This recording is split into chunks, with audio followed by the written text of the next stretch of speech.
अस्सलाम वालेकुम। मैं हूं डॉक्टर इमरान अजीज और आज हम देखेंगे power spectral density of on off signalling.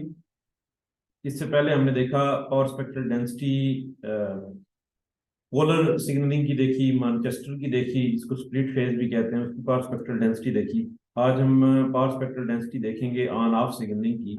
On off signalling जैसे हमें पता है कि ये ऐसी सिग्नलिंग स्कीम है जिसमें वन को ट्रांसमिट करने के लिए एक पल्स, पॉजिटिव पल्स ट्रांसमिट की जाती है और जीरो को ट्रांसमिट करने के लिए कोई पल्स जो ट्रांसमिट नहीं की जाती। ये इस तरीके से हमें हमारी पल्स ट्रेन जो है वो बनती है। ये वन है, अगर ये रिटर्न टू जीरो है स्कीम तो ये एक और वन है, फिर ये जीरो है, ये जीरो है, फिर अगर हमारे पास वन आता है तो इस तरीके से होगा। तो ये one one zero zero one, ये इस तरीके से ये जो स्कीम है ये on off return to zero जो है ये स्कीम है। तो इससे हमें पता चलता है कि अगर ये ऑन ऑफ स्कीम है तो hence a pulse strength AK is equally likely to be one और जीरो। क्योंकि जितने वन हो सकते हैं उतने ही जीरो हो सकते हैं कम्युनिकेशन के अंदर। और out of n pulses in the interval t, AK is one for half of the pulses and zero for other half of the pulses on the average। तो चूंकि हमने ये देखा है कि जब पावर स्पेक्ट्रल डेंसिटी फाइंड करते हैं तो उसमें हमें ऑटो कोरिलेशन पहले फाइंड करनी पड़ती है। इसकी जो भी हम पल्स ट्रेन ले रहे हैं उसकी ऑटो कोरिलेशन फाइंड करनी पड़ती है। और ऑटो कोरिलेशन में हमारे पास डिफरेंट एवरेजिंग पैरामीटर्स होते हैं जिनको हम R naught, R one, R two, so on, हम आर एन इस तरीके से कह सकते हैं। तो ये डिफरेंट एवरेजिंग पैरामीटर्स होते हैं और ये एवरेजिंग पैरामीटर डिपेंड करते हैं कि हम ऑटो कोरिलेशन में इस पल्स ट्रेन को कितना डिले या एडवांस कर रहे हैं। तो अगर इतना डिले करें कि ये पल्स अपने आप के साथ ही ओवरलैप करे तो उसको वो जो एवरेजिंग कांस्टेंट एवरेजिंग पैरामीटर होता है वो आर नॉट होता है। फिर अगर इसको इतना डिले करें कि ये नेक्स्ट पल्स के साथ ओवरलैप करना शुरू हो जाए, यानी कि जो डिले है वो in the range of plus minus T B हो, यानी कि डिले या एडवांस हो। अगर प्लस माइनस टी बी की रेंज में हो तो जो एवरेजिंग पैरामीटर आता है वो आर वन होता है। फिर अगर डिले या advance in the range of two T B हो, यानी कि ये जो पल्स है वो इस पल्स के साथ जाके ओवरलैप करना शुरू हो जाए, तो उस केस में जो एवरेजिंग पैरामीटर होता है वो आर टू होता है। इसी तरीके से आगे एवरेजिंग पैरामीटर जो है चलते जाते हैं। तो ये डिफरेंट एवरेजिंग पैरामीटर्स हम जो है वो फाइंड करेंगे और फिर उनको जो है हम जो हमने इससे पहले इक्वेशंस देखी हैं उनके अंदर रखेंगे और देखेंगे कि ऑटो कोरिलेशन क्या आती है। और फिर हमारे पास जो है इसकी पावर स्पेक्ट्रल डेंसिटी क्या आती है। जो भी हम लाइन कोडिंग स्कीम यहाँ पे ऑन ऑफ सिग्नलिंग देख रहे हैं उसकी लाइन कोडिंग स्कीम की पावर स्पेक्ट्रल डेंसिटी क्या होगी। अच्छा, अब हमने यहाँ पे देखा क्योंकि ऑन ऑफ स्कीम में ऑन दी एवरेज जितने वन हो सकते हैं उतने ही जीरो हो सकते हैं। वंस के लिए हम पल्स ट्रांसमिट करते हैं, जीरोज के लिए कोई पल्स ट्रांसमिट नहीं करते। तो इसका मतलब है कि पल्स स्ट्रेंथ जो है उसके वन होने के जितने चांसेस हैं जीरो होने के भी उतने ही चांसेस हैं। तो n बाई टू पल्सेस के लिए हमारे पास ये वोल्टेज हाई रहेगा और n बाई टू पल्सेस के लिए वोल्टेज जीरो रहेगा। तो हम ये कह सकते हैं कि आर नॉट जो है that will be equal to n by two into one and n by two into zero. तो आर नॉट की वैल्यू जब वन बाई टू होगी, ये जो एवरेजिंग पैरामीटर है, जब हम डिले जो है वो इतना हो कि ये पल्स अपने आप के साथ ही ओवरलैप करे। इससे जब आप आगे चलते हैं अगले कांस्टेंट्स की वैल्यू देखते हैं, R one, R two, so on R N. तो to compute R N we need to consider the product A K plus N. क्योंकि आर नॉट के लिए जो प्रोडक्ट होता है वो ए के और ये ए के स्क्वायर होता है। अगर आप रिकॉल करें पिछले लेक्चर्स को तो R naught was equal to average value of A K square, यानी कि हर पल्स का अपने साथ ही मल्टीप्लाई होकर उसकी एवरेज वैल्यू। तो वो ये आर नॉट था। लेकिन जब हम इससे आगे बढ़ते हैं तो वो जब आर वन की बात करते हैं तो हर पल्स का अपकमिंग के साथ जो प्रोडक्ट होता है उसकी एवरेज वैल्यू, आर टू में हर पल्स का सेकंड आने वाली पल्स के साथ प्रोडक्ट और फिर उसकी एवरेज वैल्यू। तो ये इस तरीके से होता है। तो इस तरीके से हम आर एन कह सकते हैं कि ये प्रोडक्ट है ए के और ए के प्लस एन के ऊपर डिपेंड करेगा उसकी एवरेज वैल्यू। तो since A K and A K plus N are equally likely to be one और zero, the product AK plus N is equally likely to be 1 cross 1, 1 cross 0, 0 cross 1 और 0 cross 0। चूंकि हमारे पास ये हो सकता है कि मौजूदा जो बिट है वो 1 है, अपकमिंग बिट भी 1 है। मौजूदा बिट 1 है, अपकमिंग बिट जो है वो 0 है। मौजूदा बिट 0 है, अपकमिंग बिट 1 है। मौजूदा बिट 0 है, अपकमिंग बिट भी 0 है। और ये अपकमिंग R1 के केस में तो बिल्कुल नेक्स्ट टू दिस होगी। R2 के केस में ये जो है जब R2 की बात करेंगे तो ये एक स्टेप छोड़ के होगी। R3 के केस में ये 2 स्टेप्स छोड़ के होगी।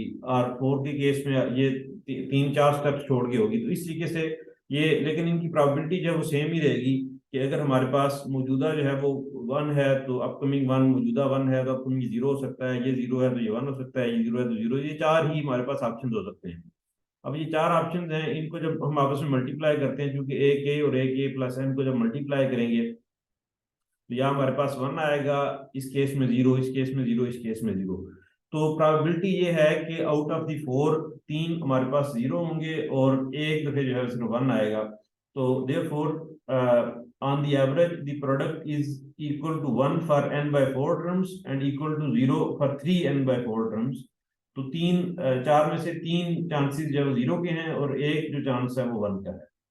तो अगर हम आर एन को लिखें तो आर एन हमारा इस तरीके से आ जाएगा, n/4 की प्रोबेबिलिटी n/4, इसके 1 होने के चांसेस n/4 हैं और 0 होने के चांसेस 3n/4 हैं। तो ये हमारे पास जो है वो 1/4 आ जाएगा आर एन की वैल्यू। अब ये आर नॉट और आर एन की वैल्यू जब हम पुट करते हैं, ये हमारे पास बेसिकली थी power spectral density of the pulse train. ये जो पल्स ट्रेन है इसकी पावर स्पेक्ट्रल डेंसिटी है। इसमें हम आर नॉट, ये हमने लास्ट लेक्चर्स के अंदर देखी थी, ये पल्स ट्रेन की पावर स्पेक्ट्रल डेंसिटी। इसके अंदर जब हम आर नॉट, R1, R2, ये सारी एन की वैल्यूज जो है वो n minus infinite to plus infinite है, तो ये वैल्यूज पुट करेंगे तो हमारे पास power spectral density of the input signal आ जाएगी। और अगर आप रिकॉल करें तो हमने बेसिकली ये कहा था कि power spectral density of the pulse train was equal to pulse shape का फोरियर ट्रांसफॉर्म का square multiplied by power spectral density of the input signal. Sorry, input signal यहाँ पे ये था, इनपुट सिग्नल था impulse train. Impulse train input थी और जो हमारे पास हर जब इम्पल्स आएगी तो वो एक खास पल्स शेप जब जनरेट करेगी, तो वो जो पल्स शेप होगी उसका फोरियर ट्रांसफॉर्म का स्क्वायर आएगा। तो फिर हमारे पास ये जो हमारे पास पल्स ट्रेन आई है ऑन ऑफ सिग्नलिंग की, उसकी पावर स्पेक्ट्रल डेंसिटी उसके बाद आएगी। तो ये बेसिकली जो पावर स्पेक्ट्रल डेंसिटी है ये एक इम्पल्स ट्रेन की पावर स्पेक्ट्रल डेंसिटी है। तो यहाँ पे हम अगर आर नॉट, R1, R2 ये इनकी जो है अगर वैल्यूज पुट करें तो ये हमारे पास आ जाएगा। आर नॉट की जो वैल्यू है वो जब रखेंगे यहाँ पे, यानी कि एन की वैल्यू जब 0 होगी, एन की वैल्यू 0 होगी तो ई टू पावर 0 1 हो जाएगी। तो आर नॉट सिंपल आ जाएगा, यहाँ पे आर नॉट की वैल्यू जो है 1/2 है। तो ये 1/2 TB हमने अलग कर दिया और बाकी आर एन की वैल्यू 1/4 है, तो ये 1/4 यहाँ पे आ गया, 1/4 TB N minus infinite to plus infinite. लेकिन क्योंकि R0 की वैल्यू हमने अलग कर ली हुई है तो n is not equal to 0, ये हमने यहाँ पे लिख दिया। लेकिन अगर हम इसको इस टर्म को इसके अंदर ही लिखना चाहते हैं ताकि ये हम n नॉट इक्वल टू 0 यहाँ पे ना लिखें, तो फिर हमें ये करना पड़ेगा कि हम ये करते हैं कि ये जो हमारे पास 1/2 TB है इसको हम लिख लेते हैं, that is equal to 1/4 TB plus 1/4 TB। तो ये इक्वल होता है 1/2 TB के। और फिर हम ये करते हैं कि 1/4 TB, एक जो टर्म है वो यहाँ पे लिखी हुई आ रही है, दूसरी जो टर्म है वो हमने इस समेशन के अंदर ले गए हैं। तो उसकी वजह से फिर ये जो लिमिट है अब हमारे पास ये minus infinite to plus infinite हो गई है, 0 भी अब इसके अंदर इनकॉर्पोरेट हो रहा है क्योंकि एक टर्म हमने ये इधर कर दिया। तो ये हमारे पास आ जाएगी power spectral density of the input signal. अब हम आते हैं इसको थोड़ा सा मॉडिफाई करते हैं। ये एक्सपोनेंशियल सिग्नल था, इसको हमें पता है कि इम्पल्स ट्रेन की जो फोरियर सीरीज होती है, अगर आप रिकॉल करें तो इम्पल्स ट्रेन की फोरियर सीरीज ये एक्सपोनेंशियल सिग्नल हमारे पास आता है। ये एक्सपोनेंशियल फोरियर सीरीज आप देख सकते हैं, रिकॉल कर सकते हैं। ये थर्ड एडिशन की इक्वेशन 2.9 है, उसको आप देखें तो ये आपको इक्वेशन वहां पे नजर आएगी। आप देख सकते हैं ये कैसे आई थी। यहाँ पे ये क्योंकि फंक्शन ऑफ टाइम है टी, और ओमेगा बी जो है वो 2 पाई बाई टी बी के बराबर है। तो ये 1/2 टी बी जो है वो 2 पाई बाई टी बी के बराबर है। तो ये 1/2 टी बी जो है वो 2 पाई बाई टी बी के बराबर है। तो ये 1/2 टी बी जो है वो 2 पाई बाई टी बी के बराबर है। तो ये अब ये एक्सपोनेंशियल सिग्नल है, यहाँ पे भी हमारे पास ये एक्सपोनेंशियल सिग्नल है, लेकिन ये जो एक्सपोनेंशियल सिग्नल है ये फंक्शन ऑफ फ्रिक्वेंसी है, ओमेगा है। लेकिन ये जो एक्सपोनेंशियल सिग्नल है ये फंक्शन ऑफ टाइम है। इस फंक्शन ऑफ टाइम को अगर हम फंक्शन ऑफ फ्रिक्वेंसी बना दें, यानी कि इसका अगर फोरियर ट्रांसफॉर्म ले लें दोनों साइड्स का, तो इसका फोरियर ट्रांसफॉर्म जो है ये इस तरीके से आएगा हमारे पास, E to the power minus J N omega T B, और राइट साइड पे delta omega minus 2 pi N over T B. तो ये जो है, अब ये वही इक्वेशन आ गई है जो लास्ट स्लाइड में हमारे पास थी। ये जो इक्वेशन है E to the power minus J N omega T B, तो ये E to the power minus J omega N T B, तो इसको हम एक तरह से इम्पल्सिस की फॉर्म में लिख सकते हैं विद ये फंक्शन ऑफ फ्रिक्वेंसी है अभी हमारे पास। तो इसको ई टू द पावर के फंक्शन को हम रिप्लेस कर सकते हैं। ये जो हमारे पास इक्वेशन थी इसमें ई टू द पावर के फंक्शन को हम रिप्लेस कर देंगे विद दिस, ये जो राइट साइड पे टर्म है इसके साथ। तो ये हमारे पास इनपुट सिग्नल की पावर स्पेक्ट्रल डेंसिटी जो है वो ये आ जाएगी। इसमें अगर हम अब फाइंड करते हैं, ये वही इक्वेशन है जो लास्ट स्लाइड पे थी। अगर हमने फाइंड करनी है power spectral density of the on off wave form, on off wave form के केस में यहाँ पे हमारे पास जो हम ऑन ऑफ सिग्नलिंग में जो भी पल्स शेप यूज करेंगे उस पल्स शेप का फोरियर ट्रांसफॉर्म का स्क्वायर, और बाकी ये वाली टर्म जो है वो एज इट इज यहाँ पे आ जाएगी, क्योंकि हमने जैसे हमने लास्ट स्लाइड पे ये देखा कि एस बाय ओमेगा, यानी कि on off signalling impulse, on off pulse train की जो पावर स्पेक्ट्रल डेंसिटी है that will be equal to P of omega Fourier transform of the pulse shape का square multiplied by input signal की power spectral density. तो input signal की power spectral density जो है वो ये आ गई, साथ हमारे पास ये Fourier transform of the pulse shape आ जाएगा। अब पल्स शेप हम नॉर्मली अगर half width rectangular pulse use करते हैं, यानी कि रिटर्न टू जीरो हम स्कीम यूज करते हैं, तो उसमें हमें पता है कि फोरियर ट्रांसफॉर्म रेक्टेंगुलर सिग्नल का सिंक होता है, और ये चूंकि उसका स्क्वायर है तो ये सिंक स्क्वायर हमारे पास आ जाएगा। तो ये हमारे पास आएगा power spectral density of the on off signalling. इसको अगर हम plot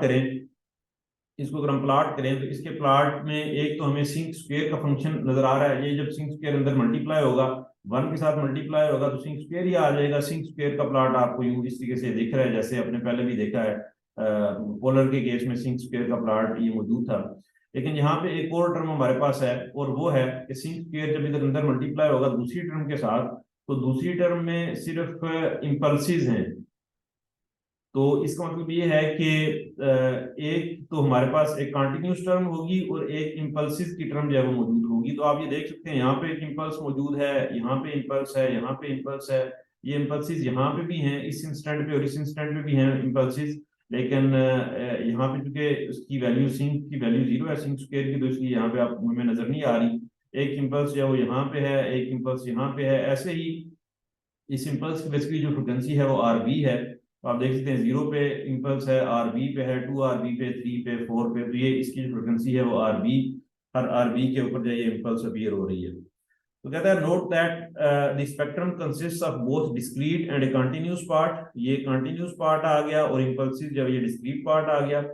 A discrete component of clock frequency RB is equal to 1 over TB is present in the spectrum। ये जो मैं आपको बता रहा था कि ये जीरो के ऊपर एक इम्पल्स है, RB के ऊपर माइनस RB के ऊपर, तो इसकी जो फ्रिक्वेंसी है वो RB है। Continuous component of spectrum is TB by 16 sinc square। This is identical except from the scaling factor to the spectrum of the polar signal। polar signal में भी ये sinc square ही हमारे पास आया था, लेकिन यहाँ पे TB by 4 था, यहाँ पे हमारे पास TB by 16 है। ये हम आगे देखते हैं कि ये इसकी क्या वजह है। तो this is a logical result because as an on off signal can be expressed as sum of polar and a periodic component. अगर आप ये देखें, ये अगर हमारे पास सिग्नल है, ये हमारे पास एक पोलर सिग्नल था, ये जो है ये पोलर सिग्नल है, और ये हमारे पास जो है एक क्लॉक हमारे पास पीरियोडिक कंपोनेंट है। तो अगर इन दोनों को हमने ऐड किया, यानी कि ये एक पीरियोडिक कंपोनेंट है, एक डिस्क्रीट कंपोनेंट, डिस्क्रीट फ्रिक्वेंसी है इसकी, जब इन दोनों को ऐड करते हैं तो इन दोनों को ऐड करने से हमारे पास ऑन ऑफ पल्स ट्रेन बनती है। क्योंकि जब ऐड करेंगे दोनों को तो ये चीज जीरो हो जाएगी, ये जीरो हो जाएगी, ये खत्म हो जाएगी। तो ये ऑन ऑफ बन जाता है। ऑन ऑफ में यहाँ पे हमारे पास पल्स आती है, यहाँ पे पल्स आती है, पल्स आती है, लेकिन यहाँ पे वंस के लिए पल्स आती है, जबकि जीरो के लिए नो पल्स। तो ये ऑन ऑफ बन जाता है जब हम पोलर को और एक पीरियाडिक सिग्नल को जब ऐड करते हैं। तो पोलर की इसका मतलब ये है कि ऑन ऑफ जो हमारे पास ऑन ऑफ के पास स्पेक्ट्रल डेंसिटी होगी, उसमें एक तो पोलर वाला कंपोनेंट होगा और एक पीरियाडिक कंपोनेंट होगा। तो जो पोलर वाला कंपोनेंट है वो ये हमारे पास कंटिन्यूस कंपोनेंट है, जो कि TB/16 sink square omega TB/4 है। और जो पीरियाडिक कंपोनेंट है वो हमारे पास ये इम्पल्सिस आ रही हैं, जो जिसकी फ्रिक्वेंसी जो है वो RB है। तो ये क्लॉक की वजह से पीरियाडिक कंपोनेंट आ गया, और पोलर की वजह से जो एक हमारे पास कंटिन्यूस कंपोनेंट है ये आ गया। अब कहता है कि चूंकि on off signalling is half than the polar है, ये हमने भी देखा कि जब हम यहाँ पे इन दोनों को ऐड करते हैं तो ये नेगेटिव पार्ट जो खत्म हो जाता है। तो पोलर में पॉजिटिव और नेगेटिव दोनों पल्सेस होती हैं, जबकि ऑन ऑफ में सिर्फ पॉजिटिव पल्सेस होती हैं। तो इसको हम एक सेंस में कह सकते हैं कि half of the polar signal है। तो जिसका मतलब ये है कि the path spectral density of continuous part of on-off signal is 1/4 than the polar. That's why we see a factor 1/16. तो चूंकि on off signal half than the polar है, तो हाफ का जब हम स्क्वायर लेते हैं, चूंकि पी एफ ओमेगा का स्क्वायर था, तो 1/4 आ जाता है। और अगर आप रिकॉल करें तो पोलर में यहाँ पे जो टर्म थी वो TB/4 थी। तो TB/4 को 4 से डिवाइड करें तो TB/16 आ जाता है। तो ये फैक्टर जो है वो इस वजह से आ रहा है। इसी तरीके से कहता है कि जो हमारे पास ऑन ऑफ सिग्नलिंग है, on off is less immune to interference noise for a given transmission power compared to polar signalling. क्योंकि पोलर सिग्नलिंग में हमारे पास जो मार्जिन होता है वो प्लस, जैसे आप यहाँ पे देखें तो +a/2 से -a/2 तक जो है वो हमारे पास मार्जिन होता है। जबकि ऑन ऑफ में हमारे पास सिर्फ पॉजिटिव पल्सेस होती हैं, तो वो नॉइज मार्जिन जो निस्बतन कम होता है।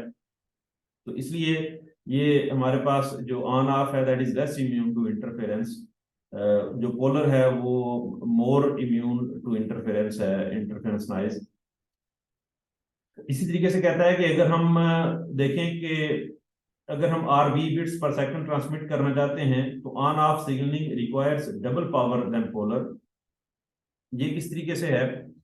कहता है कि if a pulse of amplitude 1 और -1 has energy E, then a pulse of amplitude 2 has energy 2 to the power E that is equal to 4E।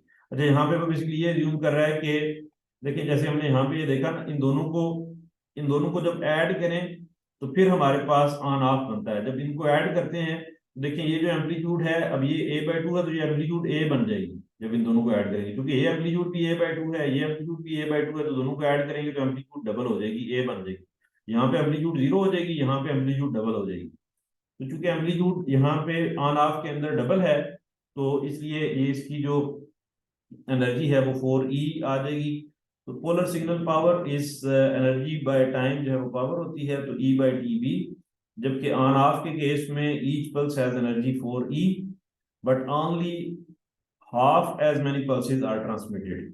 तो अगर हम ये देखें तो ये 4E/1/2 TB, यानी कि क्योंकि हाफ पल्सेस ट्रांसमिट हो रही हैं, तो 1/2 ये वहां से फैक्टर आया है। तो जो पावर चाहिए वो 2E/TB है। तो ये 2E/TB power on off signalling में चाहिए, जबकि E/TB पावर जो है वो पोलर के केस में चाहिए। तो हम कह सकते हैं कि ऑन ऑफ सिग्नलिंग में डबल पावर हमें चाहिए compare to the polar case. लेकिन ये ध्यान में रखें कि ये उस वक्त होगा जब हम ये अज्यूम कर रहे हों कि जो ऑन ऑफ के केस में एम्पलीट्यूड है वो डबल देन दी पोलर है। यानी कि अगर पोलर के केस में हम 1 को रिप्रेजेंट करते हैं, फॉर एग्जांपल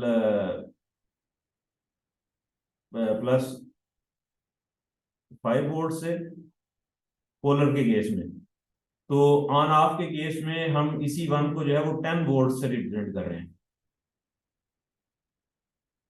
जब ये चीज होगी तो उस वक्त जो है ये जो स्टेटमेंट है ये ट्रू होगी कि to transmit RB bits per second on off requires double power than polar. लेकिन अगर ये केस नहीं होता, अगर ये होता है कि ऑन ऑफ के केस में जो है उतनी ही ये जो पल्स है इसकी भी हाइट जो है, इसका भी वोल्टेज +5 वोल्ट ही होता है, तो फिर हाफ पावर चाहिए होगी हमें ऑन ऑफ के केस में compare to the polar case. तो अच्छा, इसके साथ अगर हम देखें, unlike the polar, on off is not transparent. क्योंकि पोलर में हमारे पास नेगेटिव पल्सेस थी तो वो ट्रांसपेरेंट थी, ऑन ऑफ जो है वो not transparent as long strings of zeros can cause error in the timing extraction. In addition, disadvantages of polar signaling are also present in the on-off, like excessive transmission bandwidth, non-zero power spectrum at DC, no error detection or correction capability. तो ये जो है वो different हमारे पास इसके advantages और disadvantages हैं on off signalling के। इससे पहले हमने पोलर सिग्नलिंग देखी है, स्प्लिट फेज देखी है, इसके बाद हम जो है वो बायपोलर देखेंगे नेक्स्ट इंशाल्लाह सेशन के अंदर। अगर कोई कंफ्यूजन हो तो you can comment. Thank you very much.